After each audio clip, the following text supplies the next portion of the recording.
네, 안녕하십니까. 네, 오늘 새로운 세상 16번째 시간입니다. 내일이 4.11 총선입니다. 그래서 오늘은 4.11 총선 누구를 선택할 것인가 라고 하는 주제로 우리 문욱현 대표님 모시고 말씀 나누도록 하겠습니다. 오늘 문욱현 대표님 모셨습니다. 네, 안녕하세요. 안녕하세요. 반갑습니다. 네, 총선이 하루 앞에로 다가왔습니다. 근데 비가 많이 내리고 있네요. 네. 갑자기 비가 오고. 네, 날씨가 참 변덕스럽다 뭐 그런 생각도 좀 드는데 날씨만큼이나 그 유권자들의 마음과 또 이 나라의 정세가 아마 이렇게 좀 변덕스럽지 않은가 그런 생각을 좀 해보게 됩니다. 지난 주말에 어떻게 지내셨는지 먼저 좀 말씀해 주시죠. 지난 네.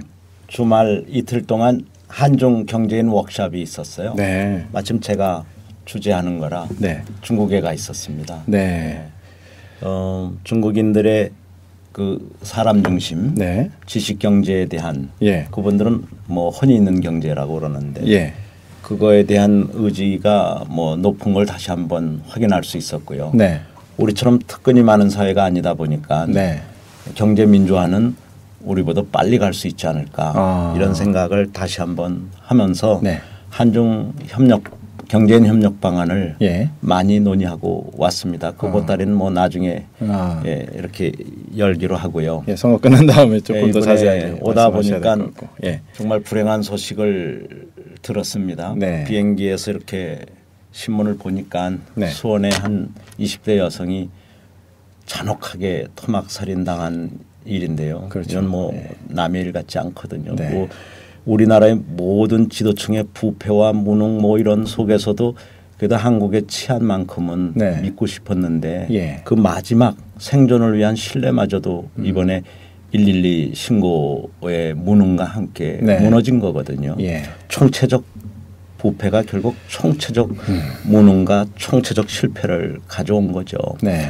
그 가족 그 몇 분의 이 녹음 네. 그걸 옮겨놓은 것을 그래도 저는 강한 의지로 읽었는데 네. 제 옆에 같이 있었던 교수 한 분은 네. 끝내 도저히 읽어내려가질 못했어요. 이게 너무나 잔혹하고 네. 상상할 수도 없는 그런 일이 벌어졌기 때문에 그래서 아무튼 우리 국민들이 정말 이 부패를 방치하면 어떤 일이 일어나는가. 네. 그냥 일자리만 없어지고 중소기업만 고생하고 네. 이 양극화만 심해지는 게 아니라 네. 모든 젊은이들의 희망도 없어지지만 이렇게 잔혹한 죽음까지도 네. 그 민간인 사찰하는 데 쓰는 정력 때문에 그렇죠. 결국은 일반 민생이 위험해 네. 가는 거거든요. 맞습니다. 이걸 바로 잡아야 됩니다. 네. 그렇습니다. 저희가 방송을 통해서 계속적으로 우리나라 예산이 1년에 350조가 네. 된다라고 말씀을 하셨고 그 예산을 제대로만 쓰면 사실은 상당 부분 교육이나 또 사람에게 투자할 수 있는 재원으로 돌릴 수 있다.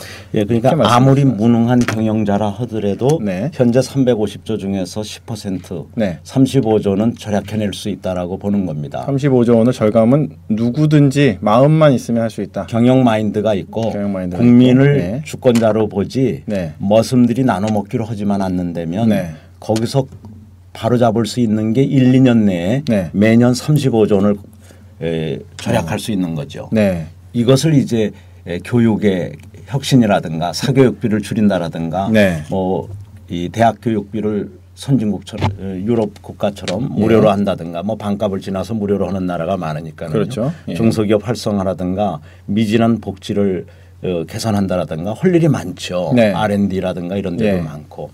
근데 그거 외에 매년 35조면 5년이면 그게 한 200조 되잖아요. 그렇죠. 예. 그것도 천문학적인 기회지만 네. 사실은 또 우리나라에 지하 경제가 많아요. 네. 기득권이나 특권층이 가지고 있는 지하 경제가 네.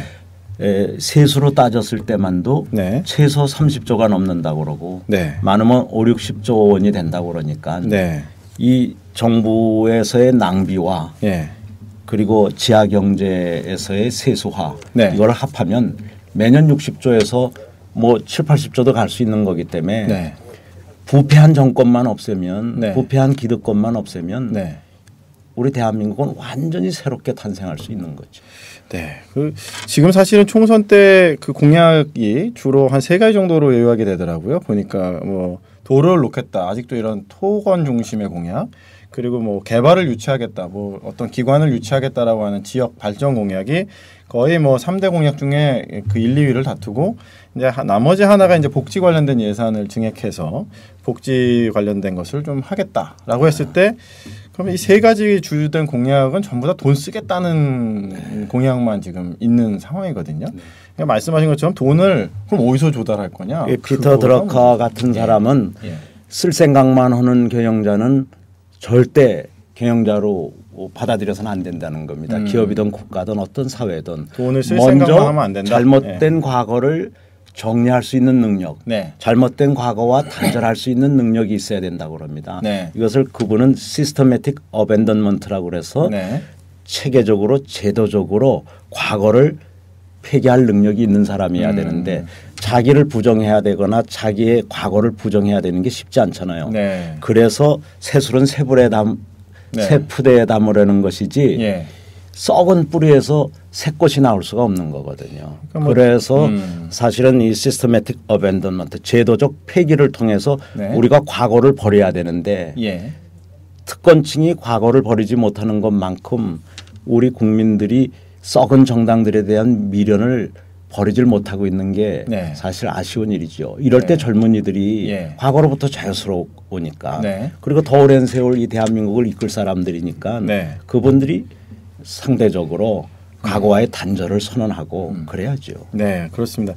뭐 사실 이번 총선을 앞두고 좀 안타까운 것들이 결국 새술이 새부대에 담기는 것이 아니라 뭐 그 헌부대가 그 포장만 바꿔서 마치 그 파란 당이 빨간 당 이렇게 색깔 까멜레온 정당이라고 그래서 이 색도 했다 저 색도 했다 그러는데 요즘 보내는 어차피 다 레드 카드를 받아서 퇴장돼야 될 사람들이 색깔을 바꾸고 이렇게 하는 건데 지난번에 굉장히 부패한 지도층들을 혹시나 경제를 살릴까 혹시 뭐 재벌이면 재벌 출신이면 경제를 살릴까 해서 했더니 지금 뭐 양극화가 극에 달했고 재벌만 좋아지는 국민의 절망이 극에 달했잖아요. 절대 부패와 타협을 하면 안 되고요. 이번에 완전히 부패와 단절할 수 있는 그런 그 부패 집단과의 단절을 젊은이들이 이뤄내야 됩니다. 네. 그렇습니다. 그래서 이름을 바꾸는 어떤 그러한 그래서 옛날에는 이름 바꾸는 사람은 폐가 망신한 집안만 바꾸는 거거든요. 폐가 망신을 받아들였다는 측면이라면 좋겠는데 그런 건 아니고 거짓말하거나 위장하기 위한 이름 바꾸기라면 좋은 건 아니죠. 그렇습니다. 정말 그 과거와의 단절은 그 사람과 모든 것들이 다 이렇게 바뀌어야지 단절이 되는 것이지 이름 바꾸고 색깔 바꾼다고 해서 그 과거와의 단절이 되는 것은 아니다. 우리 다시 한번 생각해 봐야 될 것 같고요. 그래서 지난 시간에는 그 빨간색, 노란색 쓰는 정당에 대해서 아니 그게 아니라 레드 카드를 받은 정당들이나 옐로우 카드를 받은 정당들이 참 많은데 그냥 스스로 그 색깔을 상호 의존적 척대 관계라고 그래요. 선수가 둘밖에 없다라고 자꾸 가정하고 우리 아니면 선수가 없지 않느냐. 그렇죠. 그러니까 축구 구경하려면 우리가 레드 카드를 3번을 받았든 옐로우 카드를 3번 받았든 우리한테 의존해야 되지 않느냐 하는 하나의 폭거들이죠. 이거는 주인을 무시하고 머슴들이 주권을 빼앗은 것인데 이제 이 빼앗긴 들에도 봄이 오도록 잘못된 머슴들을 바로잡고 그리고 주인들이 주인 행세를 해야죠. 네, 그렇습니다. 그래서 사실은 그 최선이냐 차선이냐 이런 선택이 좋은 건데 지금 사실 국민들의 입장은 최악이냐 차악이냐 뭐 이런 지금 그 상황 속에서 그래서 투표율이 사실 총선이 대선보다 월등히 낮거든요. 지난번 총선 18대는 한 46%. 그래도 이번에 만일에 젊은이들이 또 투표를 안 하면 나라를 다른 나라에라 팔아먹는 거나 똑같습니다. 매국노들이죠. 그러니까 이번에도 만일 젊은이들이 투표에 참여를 안 해서 20대나 30대나 40대가 투표율이 낮아서 투표율이 정말 70%가 안 된다면 뭐 다른 나라는 80% 넘는 나라도 많은데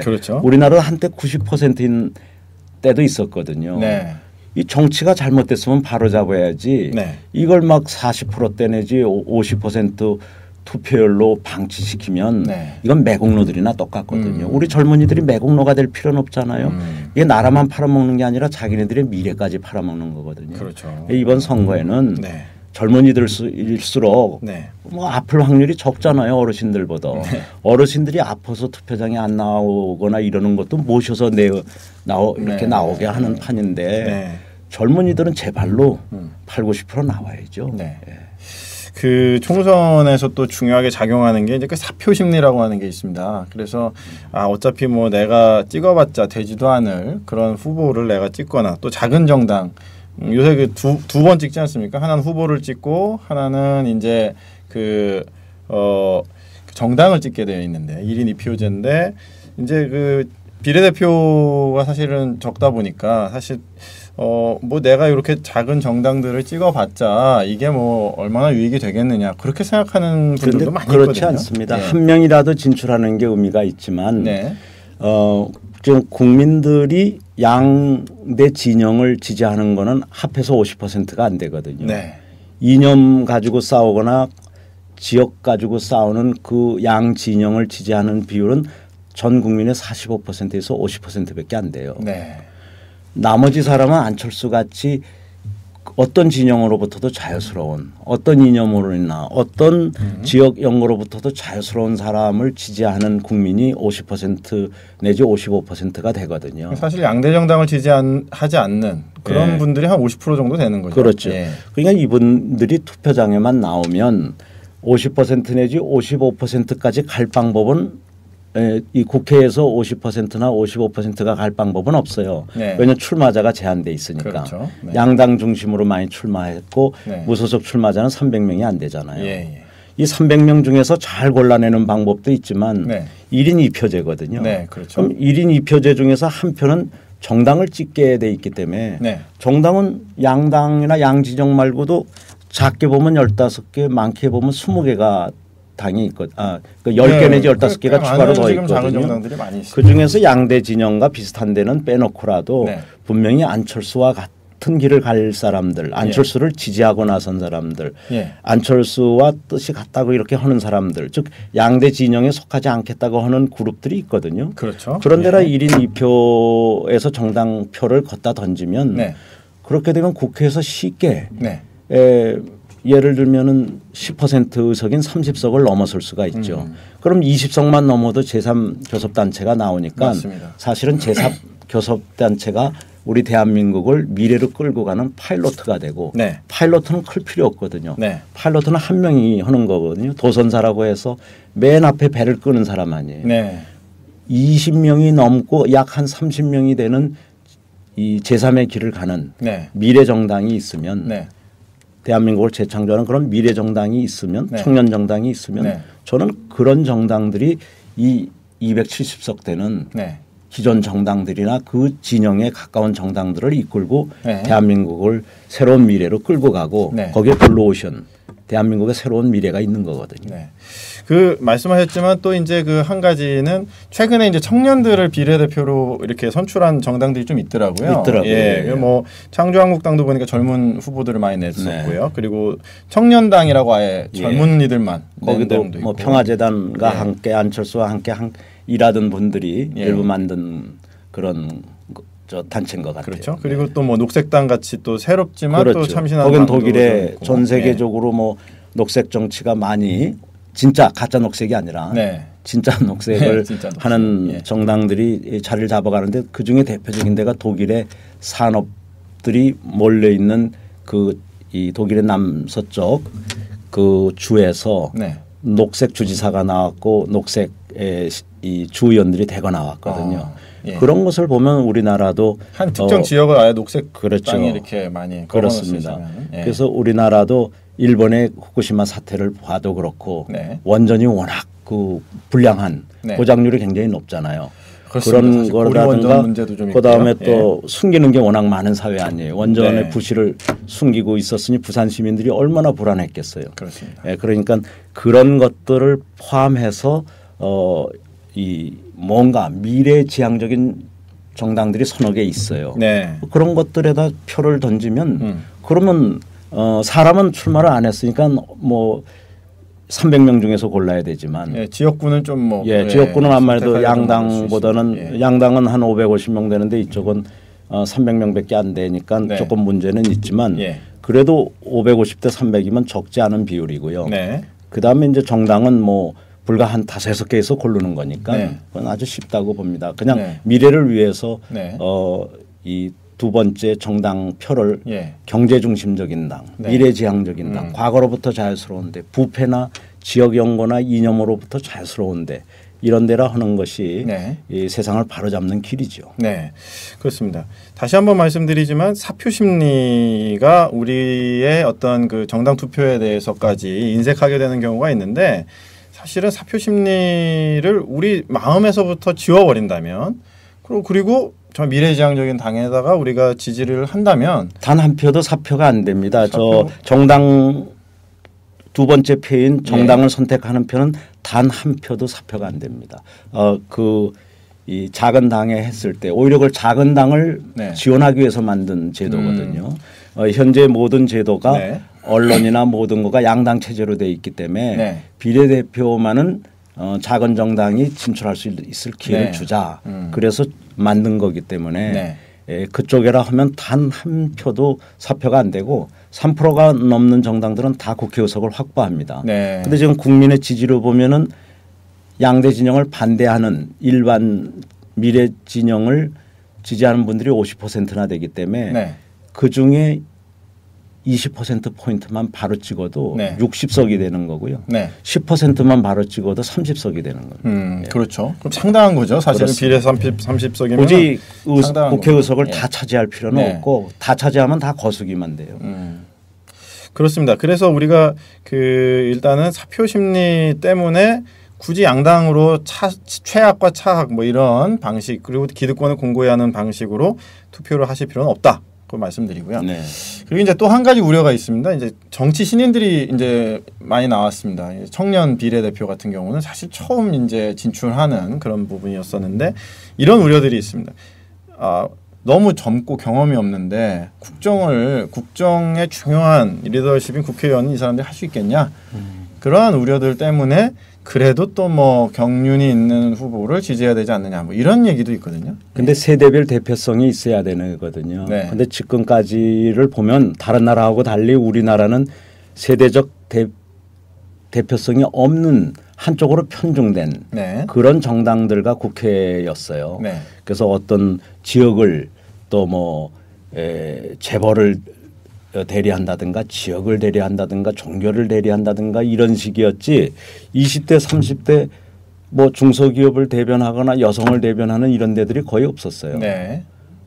그냥 양대 진영 논리에 빨려 들어갔었거든요. 그렇죠. 그러나 이번에는 제법 많은 선택이 있어요. 정당에서. 그래서 정당에 대한 표만이라도 이 새로운 선택에서 고르고 그러면 오히려 20대 30대가 과거에는 전 국민에서 차지하는 비중이 20대 30대 40대가 전 국민에서 차지하는 비중이 30%는 돼야 되는데 출마자가 10%도 안 되니까 힘이 들었거든요. 그런데 이번에 제3당들에서 보면 젊은이들이 대거 많이 나왔어요.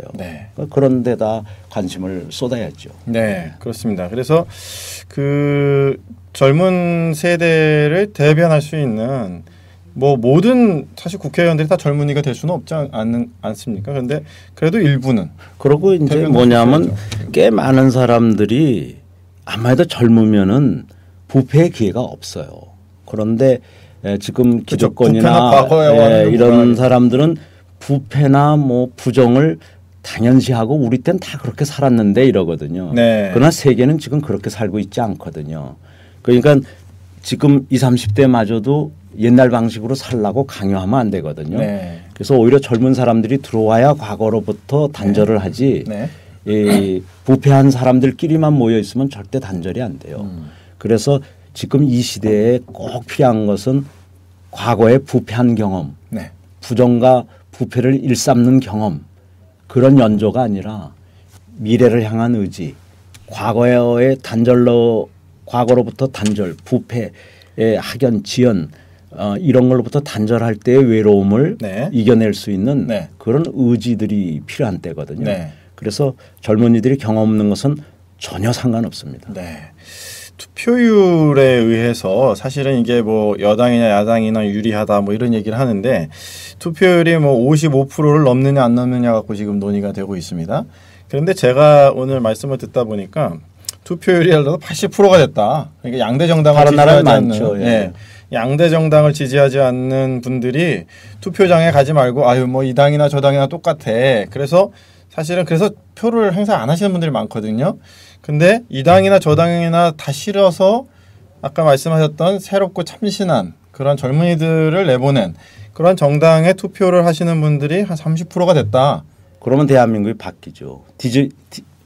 그야말로 판이 네. 뒤집어지는 거죠. 양대 정당이 합해서 80%를 가지고 있어봤자 국회에서 하나도 통과를 못 시키거든요. 교섭단체가 양대 정당은 서로 싸우다 보니까 예. 50%의 네. 과반수를 넘지도 못할 뿐만 아니라 네. 교섭권에서 네. 둘이 아무리 야합을 뒤에서 몰래 할래도 교섭단체 법에 의해서 제3교섭단체에 반드시 동의가 있어야 되니까 네. 국민을 대변하는 사람들이 두 모습을 이제 감시할 수가 있게 되는 거죠. 네. 교섭단체라고 하는 게 사실 그렇게 중요한 거예요. 아주 중요합니다. 20명 이상만 당선이 되고 네. 중간에 이제 뭐 몰래 압력을 가하거나 이상한 방법으로 빼가려고는 그러니까 교섭단체를 어떻게 해서든지 허물려고. 예, 한 25명이나 30명은 돼야 안정권이 됩니다만 네. 아무튼 법적으로 20석을 넘으면 네. 교섭에도 참여하고 투표를 해서 결의를 할 때 네. 과반수를 좌우할 수 있는 캐스팅 보트를 지게 되죠. 맞습니다. 만약에 제대로 된 교섭단체가 이번에 18대에도 있었다면은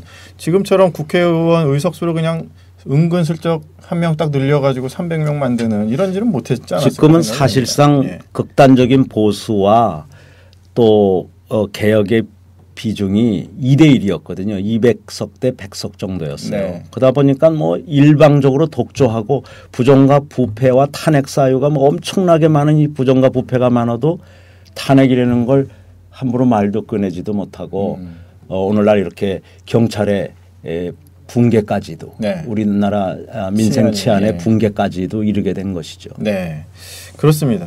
사실 뭐 과거에 그 지난 정권 때는 대통령 탄핵 이야기가 너무나도 쉽게 나오고 막 그랬었는데 지금은 그거보다 제가 봤을 때는 훨씬 더 심각하고 중대한 문제들을 많이 발생하는데도 불구하고 그런 얘기가 나오지 않는다. 이것은 이미 국회가 기능을 제대로 못하고 국회가 마비됐기 예, 때문에 그런 그렇게 거죠. 거수기에 불과하게 되고. 예. 그래서 이제 양대 정당 중심의 구도는 결국은 국가와 국민 모두를 불행하게 하는 구도가 아닌가 그렇게 생각이 됩니다. 이걸 이번에 많은 제3, 제4의 그 미래지향적인 이런 당들이 나오면 대선도 훨씬 볼만한 거가 되고 네. 경제가 이슈가 될 건데요. 네. 만일에 그렇지 않으면 이념이 이슈가 되거나 지역이 이슈가 될 겁니다. 우리 대선이 또다시 이념이나 지역이 그리고 상대방을 빨갱이로 몰아가든가 뭐 상대방을 또 정반대로 이렇게 몰아가는 그런 쪽에 극단적인 대립으로 간다면 우리나라 경제는 사라지는 거고요. 네. 우리나라 젊은이들의 희망과 미래는 사라지는 거거든요. 네. 경제 지도자가 나오게 하고 대선의 주제가 경제가 되게 하려면 그러려면은 이 국회가 제3교섭단체를 반드시 가져야 되고 그것이 양대 진영에 속하는 제3교섭단체면 허수아비고요. 제2중대고 그게 아니라 미래를 향해서 가는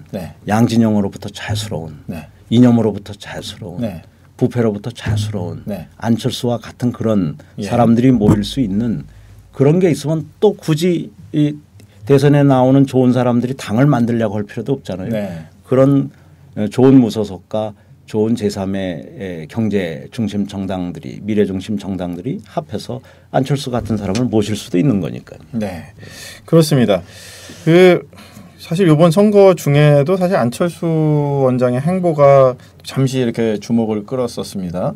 사실 안철수 원장의 그 행보에 대해서 많은 사람들이 이제 과연 저 사람의 성향은 여당일까 야당일까 이렇게 좀 이렇게 가는 저울질을 하는데 안철수 원장이 이번에 중요한 의미 있는 말씀을 하셨죠. 그래서 그 진영 논리에 구애받지 않겠다라고 하는 것은 결국은 양대 정당과는 약간 거리를 둔 새로운 제3정치를 열겠다라고 하는 가능성으로 좀 해석이 되거든요. 이번 총선 때 아까 말씀하셨던 제3교섭단체의 역할이 얼마나 중요한지에 대해서 말씀을 나눴는데 결과적으로 안철수 원장이 이 나라의 정치에서 줄 수 있는 메시지가 있다 그렇게 보여지는데 어떻게 보십니까? 뭐 우리나라에 완벽한 양대 진영이 있는 건 아니고요. 네. 좀 아주 완전히 썩은 진영 하나와 이제 무능하면서 뭔가 그래도 상대적으로 덜 썩은 그런 데가 있죠. 네.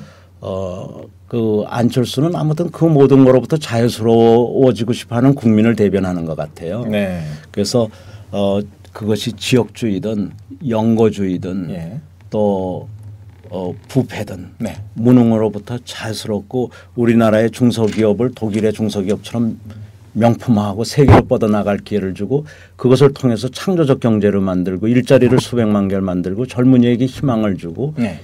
가정을 다시 복원시키고 사회를 복원시키고 부가 존경받을 수 있는 그런 사회 그거를 꿈꾸는 것 같거든요. 네. 안철수가 돈 많은 건 누구도 네. 뭐 손가락질하는 사람 없잖아요. 그렇죠. 부가 존경받는 사회가 그렇게 간접적인 방법으로 사회적 책임을 다하고 경제적 역동성을 갖는 그런 걸 만들어낼 때 부가 존경받는 거거든요. 네, 기업인이 예. 제대로 된 기업을 하고. 예. 네. 그래서 그런 사회 책임을 다하는 네. 역동성 있는 경제, 네. 창조적 경제를 안철수가 꿈꾸는 거기 때문에 네. 저는 그거는 아주 올바른 입장이라고 보고 네. 물론 기존 소위 말하는 양대 진영에도 좋은 사람이 있으면 나중에 그쪽으로 합류하면 되는 거거든요. 그렇죠. 이번 네. 총선이 마지막이 아니라 총선 끝난 다음에도 다시 좋은 국가 지도자가 부상이 되면 네. 그걸로 경제 중심으로 네. 몰릴 수가 있는 거거든요. 네. 지금은 완전히 진영 내지는 과거 중심 네. 아니면 이념 중심 비슷하게 몰려가고 있거든요. 네. 이거를 경제 중심과 세계 중심으로 미래 네. 중심으로 바꿔야 될 겁니다. 네. 그리고 이걸 사람 중심 창조 경제라고 하죠. 그렇죠. 네. 네. 우리 문 대표님이 많이 말씀하시고 계시는 네. 정말 이게 이루어져야 될 것 같습니다. 지금 생방송으로 우리 4.12 총선 누구를 선택할 것인가에 대해서 방송을 진행하고 있습니다. 오늘 방송은 한 40분에서 45분 정도 진행할 계획을 갖고 있고요. 실시간으로 질문을 받고 있습니다. 트위터로 샵 문국현 치시고 질문을 해주시면 실시간으로 질문에 답변해드리도록 하겠습니다. 네, 저희가 좀 정리해 보면은 이번 총선 때 사표 심리 또 양대 정당으로 이렇게 고착화되고 있는 이 선거 구도를 깰 수 있는 방법이 있다. 그것은 양대 정당을 지지하지 않는 분들이 과감하게 투표장에 오셔서 정당 투표에 대해서는 젊은이들을 많이 내보낸 그러한 새롭고 참신한 정당들, 뭐 다시 한번 말씀드리면 뭐 창조한국당이라든지 녹색당, 뭐 청년당 뭐 이런 것들 저희가 아까 말씀을 드렸는데 이런 정당들을 20개나 되니까 그 중에서 잘 골라야 돼요. 그 외에도 또 좋은 정당들이 네. 있습니다. 그런데 또 선택하지 말아야 될 정당은 이념을 너무 이념으로 양분화시키거나 또 지역 연고를 갖고 아직도 지역색을 이렇게 강하게 부각시키려고 하는 그러한 정당들은 좀 그렇죠. 그러면 그건 이중대나 똑같아서 네. 아무 도움이 안 되니까 네. 미래로 끌고 갈 수 있는 파일로트가 될 그걸 이 도선사라고 그러잖아요. 배 같으면 좁은 길, 어려운 길은 큰 배가 못 지나가니까 작은 배가 앞서서 끌고 가잖아요. 네. 그러거나 앞에서 이제 파일로트가 직접 큰 배를 인수받아서 하잖아요. 네. 그 몇 사람이 네. 몇십 명이 우리 대한민국을 올바른 길로 끌고 갈 수 있게 하는 것은 네. 큰 정당에서 나오는 게 아니거든요. 그렇습니다. 그래서 정당 투표엔 사표가 없다. 반드시 우리의 표가 기여할 수 있기 때문에 네. 좀 처음 보고 생소하더라도 이 정당이면은 괜찮겠다. 그렇죠. 그런데 이제 자기 지역에 무슨 양대 정당이나 뭐 3, 4대 정당에서 나오는데 한 명도 마음에 안 든다. 그러면 그건 진짜 안 찍을 수도 있죠. 지역 후보는 그럴 수 있습니다. 그럴 수도 있죠. 극단적인 경우. 그러나 그중에서 그래도 되게 하나를 미래지향적인 사람을 고르고 과거로부터 자연스러운 사람을 골라야 되겠지만 정당은 뭐 하나도 그런 게 없으니까 20개에서 고를 수 없다 그러면 그건 진짜 이 시대를 팔아먹고 나라를 팔아먹는 사람들이나 똑같죠. 그렇습니다. 일단 투표장 가셔야 될 것 같고요. 투표장 가셔가지고 2번 찍게 돼 있거든요. 그러니까 지역 후보는 나 이 사람 이름도 모르겠는데 나 누군지 모르겠는데 그럴 수 있지 않겠습니까? 그럴 수도 있어요. 뭐 그러면 뭐 그래도 뭐 찍으시는 게 좋은데 뭐 그걸 포기하시더라도 정당은 꼭 찍으시는 예. 그런 선택이 필요합니다. 이 나라의 미래를 선택하는 거니까요. 네, 예. 꼭 그렇게 해주시기를 좀 부탁을 드리겠습니다. 향후 이제 아까도 말씀드렸지만 지금 이제 정치 구도가 지금 이렇게 바뀌고 있는 전환기에 있지 않는가 생각이 됩니다. 특별히 이제 안철수 원장 이야기 저희가 좀 했지만 안철수 원장이야말로 새로운 전환기를 상징하는 어떤 리더십의 모습이 아닌가 그런 생각이 좀 들거든요. 근데 이게 외국에서는 이미 다 발생한 미래인데 우리나라에만 저항 세력이 많아요. 부패하고 무능한 세력일수록 그 룰에 의한 게임을 하는 것보다 학연이나 혈연이나 지연이나 심지어 종교연이나 검찰이나 언론을 이용하거나 불법 사찰을 이용하거나 이런 안기부를 동원하거나 이래서 또 심지어 군사 쿠데타를 통해서 한 사람들도 있고 무능하고 부패한 사람일수록 그런 부당한 방법을 쓰는 거거든요. 그렇죠? 전 세계가 여기서부터 자유스러워지고 일부 공산국가만 남았어요. 그리고 아주 일부 아주 극단적인 그 전체주의 국가만 남았지 전 세계에서 한 80~90%의 국가가 다 정상화가 됐는데 우리만 아직도 이 이념과 과거 그것도 지역주의, 종교, 언론, 검찰 이런 걸 위해서 이용해 갖고 부패를 계속 온전시키고 무능을 감추고 그 국민을 이렇게 도살시키는 거의 국민이 얼마나 많은 사람들이 자살하고 얼마나 많은 사람들이 산업재해로 다 죽고 거기다 이제는 교통사고도 많은데 길에서 치안 문제 때문에 112 신고를 했는데도 6시간을 못 찾아내는 이런 끔찍한 일이 생기는 거거든요. 그래서 이념에 빠진 부패한 무능한 이런 거와 우리는 과감히 단절을 해야 희망이 보이고 중소기업이 살고 일자리가 늘고 젊은이들과 미래에 희망이 있는 겁니다. 질문이 2개 들어왔는데요. 아이올로스 0214님께서 안철수 원장의 투표율 70%를 넘으면 미니스커트를 입겠다고 한 기사를 봤는데요. 문 대표님도 투표 동료를 위해서 이벤트를 약속하실 생각이 없는지.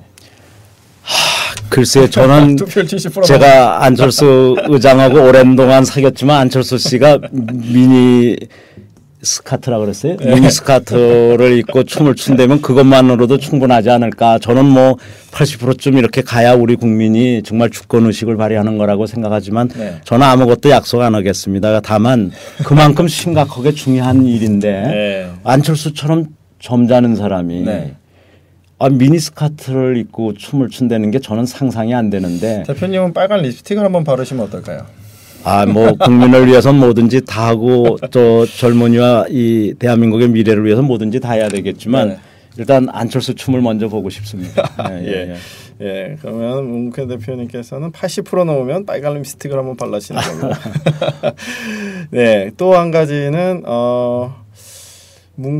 그 투루 브랜드 5라고 하시는 분이 말씀해 주셨는데 문 대표님이 중요시 여기는 가치와 정신을 아직도 지지하는 사람들이 많은데 앞으로 정치활동 계획이 있으신지. 비슷한 게 있습니다. 그 실버퍼님은 문국현 대표님께서 안철수 교수와 연대 가능성 이런 질문이 있었는데요. 뭐 지금도 제 뜻을 계속 계승하고 발전시켜 나가는 뭐 창조한국당도 있고 또 안철수 같은 분은 뭐 저와 이런저런 인연으로 오랜 세월 이렇게 보면 뜻이 잘 맞는 특히 일자리 늘리는 데 관심이 많고 고용률을 늘리는 거 그리고 중소기업을 어떻게 재벌로부터 보호하면서 세계화시키는 이런 데 관심이 많고 그다음에 부패라든가 부정과 싸우면서 상식이 통하는 사회를 만들고 싶어 하니까 뭐 당연히 우리는 자주 만나든 만나지 않든 한 방향을 가고 있는 거죠. 한 방향으로 가고 있다. 그러나 이제 저 개인으로 보면 타의에 의해서 지금 경제에 전념하는 건 사실이고 이 사회의 그 잘못된 검찰이라든가 싸워서 국가로부터 보상도 받고 뭐 이랬지만 아직도 사법부의 일부와의 싸움은 진행 중이잖아요. 또 정권과 싸움은 진행 중이기 때문에 그동안은 뭐 정치를 할래야 할 수도 없지만 저는 일단 한중 경제협력 그리고 한국과 중국이 이런 유럽, 미국과 함께 상생하는 이 새로운 경제의 플랫폼을 만드는데 제 장점이 있지 않는가. 네. 이 대한민국은 안철수나 뭐 창조한국당이나 청년당이나 이런 녹색당이나 그런 데 맡기는 것이 오히려 제 나이로 봤을 때 제가 60이 넘었거든요. 네. 그게 순리 아닌가 이렇게 생각합니다. 네, 어쨌든 뭐 어차피 팀워크는 뭐 큰 틀에서는 계속 그야 물론이죠. 다 한 방향을 바라보면서 예. 우리 대한민국의 선진화를 자신 있게 이룰 수 있는 그룹들이죠. 네, 예. 그렇습니다. 이제 정당도 좀 정당 문화가 좀 많이 바뀌어야 되지 않느냐 이런 생각도 좀 드는데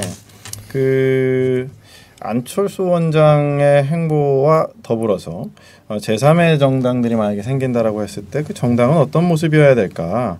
그래서 이제는 이념이나 지역을 기반으로 하지 않은 그런 정당이 나와야 되지 않느냐 그런 말씀을 우리가 많이 했었는데요. 어떤 네. 정당의 모습으로 가는 것이 네.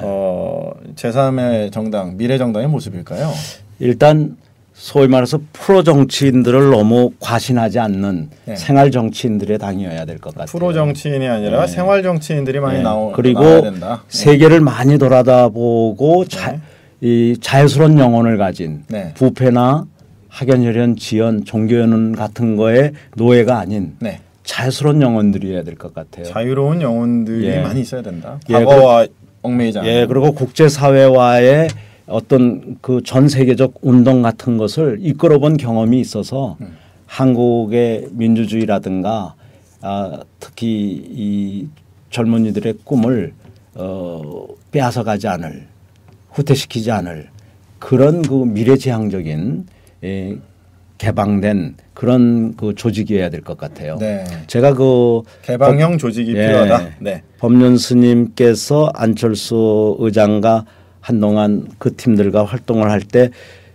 국민운동을 만들어서 정권이 부패와 무능과 싸우는 것은 좋지만 네. 정당을 함부로 만드는 건 위험하다. 제 경험으로 봐도 정당을 만들어 놓으면 최소 16,000명의 당원을 갖게 되는데 네. 뜻 같지 않은 사람들이 굉장히 많을 수가 있다. 네. 그러니까 이미 탄생된 정당 중에서 네. 4, 5년의 고난 끝에 좋은 사람만 남아있는 그런 정당들을 잘 활용하면 되지 네.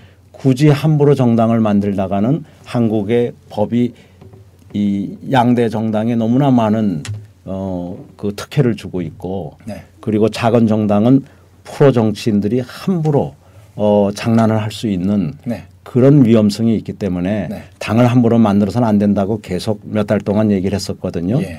저는 그거는 지금도 통한다고 봅니다. 생활인들이 네. 뭉치고 좋은 경제인들이 뭉치고 좋은 사회 각계 지도층들이 뭉쳐야지 네. 너무 프로 정치인들한테 네. 의존하다가는 네. 미래 정당이 탄생되기는커녕 네. 기존 정당에라 또다시 대한민국의 미래를 맡기는 네. 그런 일이 생길 수 있어요. 그래서 네. 있는 정당을 스마트한 정당, 사람 중심 정당, 네. 미래지향 중심적인 정당, 경제 중심적인 정당, 자유스러운 영혼들이 모인 그런 정당으로 네. 만들면 되는 겁니다. 네, 그렇습니다. 좀 더 그러니까 너무 상근직이 많고 그 정당을 유지하는데 비용이 너무 많이 들면 거기서 또 문제들이 발생하고 그러지 않겠습니까? 그래서 뭐 상근직보다도 아무튼 부패한 사람이 몇십 명만 있어도 예. 또 부패한 그런 집단이 네. 이런저런 방법으로 로비 능력이 있으면 네. 기존 정당들처럼 돼요. 네. 그러면 그건 안 되죠. 그렇습니다. 네, 꼭 우리가 이제는 좀 스마트 정당 그리고 경제 중심 정당 이런 쪽으로 우리가 좀 일자리 중심, 중소기업 중심, 예. 교육 중심 정당이 나와야죠. 네. 또 경제도 이제 진짜 경제와 가짜 경제가 그렇습니다. 있기 때문에 그건 좀 구분해서 일자리를 못 만드는 그런 경제라든가 정책이나 정부나 정당은 다 가짜 정부 정치 정당이거든요. 네. 또 질문이 하나 들어왔는데요. 크리에이티브 리더 7이라고 하시는 분이 대학 4학년생인데 한중 경제 협력에 관심이 많다고 하셨습니다. 그래서 뭐 읽을 만한 책이나 자료들이 있으면 추천해 주십시오. 말씀해 주셨는데요. 네, 제 연구실로 보내시면 보내드리기로 하고요. 네. 아무튼 중요한 건 중국은 11차, 12차 5개년 계획에서 경제 민주화라든가 경제 정의 그리고 환경 정의 그러면서 혼이 있는 경제를 선언했습니다. 우리 젊은이들이 빨리 깨우지 않고 네. 현 우리나라의 체제를 그냥 놔두면 네. 금세 중국의 규모뿐만 아니라 네. 질면에서도 뒤지게 될 겁니다. 네. 그래서 젊은이들이 중국을 아는 것은 아주 좋고요. 네. 이번 기회에 중국어와 네. 또 중국 문화에 대해서도 미국 그 영어와 미국 유럽 문화를 우리가 알려고 지난 40~50년 동안 노력했듯이 네.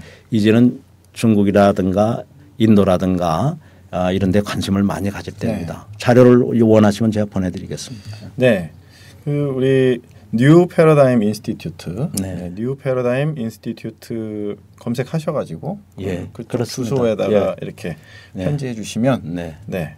될 것 같습니다. 예. 오늘 방송 보고 이렇게 하셨다. 이렇게 하시면은 네. 보내주신다고 약속하셨으니까 꼭 보내세요. 네, 그러겠습니다. 네, 오늘은 사실 또 내일 선거도 있고 또 여러 가지 일정상 저희가 방송을 조금 일찍 정리를 하게 될 것 같습니다. 그래서 일단은 그 내일이 또 투표일이기도 하고 하니까 그 유권자분들에게 일단 한 말씀 좀 해주시면 좋을 것 같은데요. 예. 네, 저는 우리 대한민국의 민주주의와 민생 문제가 이렇게까지 후퇴할 줄은 정말 모르고 지난 4년 반 전에 대선에 출마했었습니다. 그리고 은평에서 국회의원이 당선되고 난 다음에 사실상 완전히 강제로 국민이 뽑아준 국회의원직을 내놓을 때도 경제로 돌아가는 게 상당히 반가웠습니다. 그러나 지금 생각해 보면 우리 모든 젊은이들이 또 우리 모든 중소기업인들이 또 우리 젊은이들의 부모님들이 함께 부정과 부패한 집단들을 막지 못했던 것에 대해서 정말 안타깝게 생각하고 이제 우리들을 다 나쁜 사람들한테 빼앗겼었습니다. 일제 때 일본 놈들한테 빼앗겼듯이 이렇게 됐는데요. 이제 빼앗긴 들에 새봄이 오도록 우리가 나설 때인 것 같습니다. 경제 민주화는 정치 민주화와 같이 가는 것 같습니다. 부도덕한 집단이 정치를 유린할 때 경제 민주화도 없는 것 같고 중소기업과 젊은이들의 일자리나 살 길도 없는 것 같습니다. 내일은 빼앗긴 들을 되찾고 빼앗긴 들의 봄이 오게 하는 그래서 경제의 봄, 일자리의 봄, 중소기업의 봄이 오게 하는 그런 그 대역사의 날인 것 같습니다. 네. 네, 그렇습니다. 내일 정말 대역사의 시작을 우리 국민들의 손으로 꼭 이루어 주셨으면 하는 바람이 있고요. 저희가 이제 계속 말씀을 드렸습니다. 사표 심리 때문에 투표를 하지 않으시지 말고 정당을 찍는 것은 사표가 되지 않으니까 꼭 정당을 찍으시고 특히 국회의원 선거는 1인 2표제이기 때문에 1인 대선과 달리 사표라는 게 정당 투표에서는 있을 수가 없죠. 네. 2표.